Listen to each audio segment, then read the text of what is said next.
This is Democracy Now!, democracynow.org, The War and Peace Report. I'm Amy Goodman with Juan Gonzalez. Today, in a closely watched election, 4,000 Volkswagen workers in Chattanooga, Tennessee, start to vote on whether to organize with the United Auto Workers. This could be the UAW's first big victory as they try to expand into the southern United States after huge contract wins last year with the Detroit companies General Motors, Ford, and Stellantis. Pro-union Volkswagen workers in Tennessee spoke in a video produced by a More Perfect Union.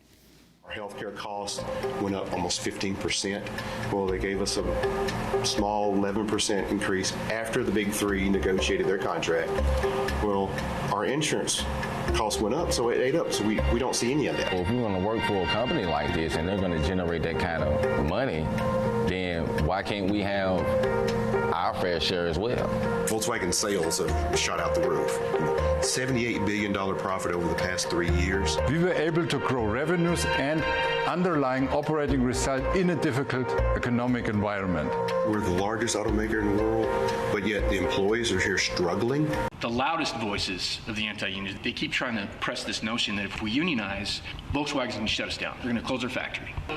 They're not going to pull it out just because 4,000 employees out of 600,000 want to be organized. Not to mention the fact that all of their other factories are organized. For more, we're joined by Hamilton Nolan, journalist who writes about labor and politics for In These Times, and his Substack, How Things Work, where his latest piece is Trampoline Unionism. Power expands, it doesn't contract. His new book is The Hammer, Power, Inequality, and the Struggle for the Soul of Labor. Hamilton, welcome back to Democracy Now! Talk about this epic struggle in Tennessee right now, the significance of the workers trying to unionize the Volkswagen plant. Yeah, thanks for having me. This election is a big, big deal, probably the most important union election that this country has seen in years. It's been decades since UAW or anyone has successfully unionized a big auto plant like this down south. And it's important to understand that these companies are in the South in the first place because they think they can go there to escape unions, to escape regulation, to find more easily exploited workers. It's essentially a form of domestic offshoring. Companies use the South the same way they use Mexico. And so the UAW, which is coming off a big, big win in a national strike last year, has taken that energy that they had from the strike and funneled it directly into a big, ambitious plan to organize not just one company down south, but all of the non-union auto companies down south. And this Volkswagen election is the first one to come up for a vote. So this is really going to be an extremely important indicator as to whether the UAW can finally crack these non-union auto plants down south. And if they're able to successfully pull off this Volkswagen election, and I think that, all the reporting on the ground indicates that, cautious optimism is probably warranted here. If they're able to win in Chattanooga, it sends a really powerful signal to all the other non-union auto workers down south that this is not a dream, that this is not something they have to be afraid of, that this is something that can actually be done. And I think you could really see this looking back as the first domino in something that changes the entire South. And Hamilton, this plant is the only Volkswagen factory in the world without a union. How did the company respond to the unionization effort and justify to its workers that this is the only plant that's not organized?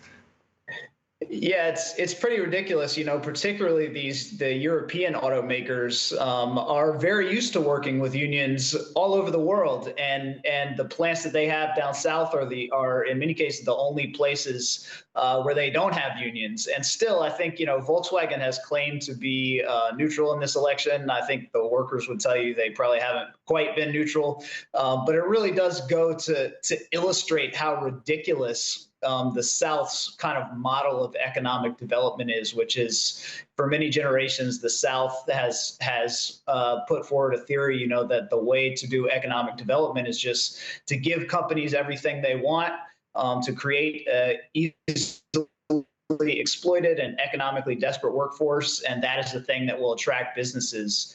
And we saw 6 Southern governors come out with a joint statement yesterday warning workers not to join the UAW, and it was probably one of the most pathetic things I think we can ever see in our life. Governors of U.S. states catering to international corporations before the workers who are citizens of their own states. So again, the South is really funneling money to international corporations for free, and the UAW is trying to put an end to that.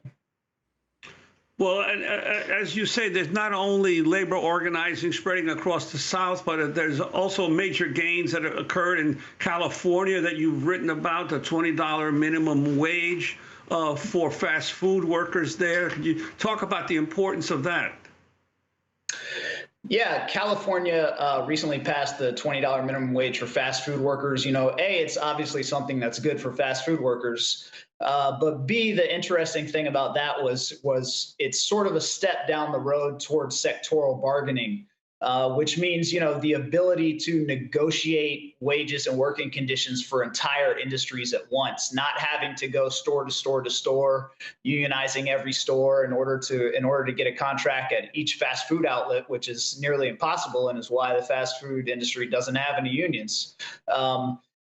California establishing things like a wage board that can set a wage for a whole industry.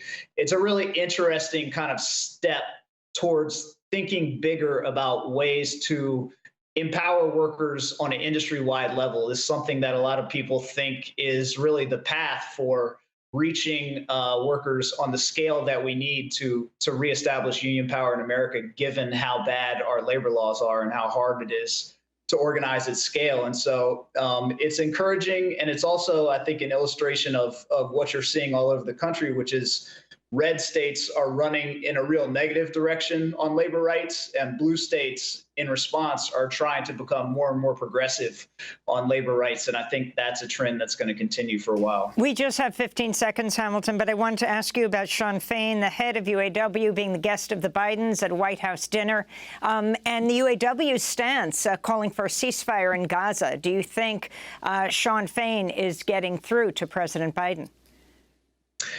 I don't know if he's getting through to President Biden. I haven't seen a lot of evidence based on what Biden has done that Shawn Fain has got through to him on that point. Biden's done a lot of nice things for the UAW. But as you said, the UAW and many, many other unions representing at this point the majority of union members in America have called for a ceasefire in Gaza. And that is one issue that Biden is really not being responsive to the labor movement on. So I hope that changes.